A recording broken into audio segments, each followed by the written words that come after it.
I'm here today to present on House Bill 226, which is, I'm sure, the reason that everybody is with us today. It deals with the incredibly fascinating concept of unemployment fund financing.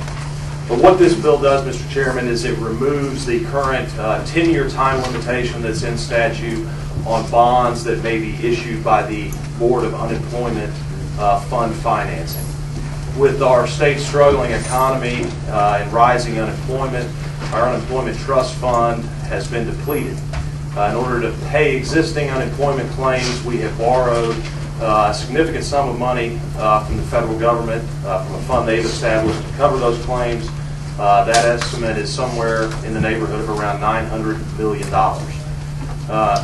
If we do not do something to repay those loans from the federal government this year, in following years, our employers will be looking at a tax of around $21 per employee next year. That amount doubles the year after that and triples the year after that. In 2004, the state set up a mechanism to help fund the Unemployment Trust Fund. And that mechanism allowed the issuing of bonds.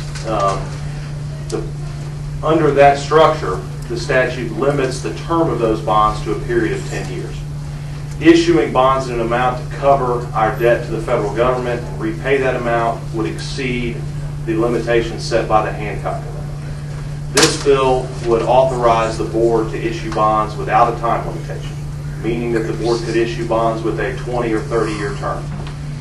The idea being that the board can set up an amortization schedule that would allow the repayment of the loans to the federal government and create stable funding within the fund.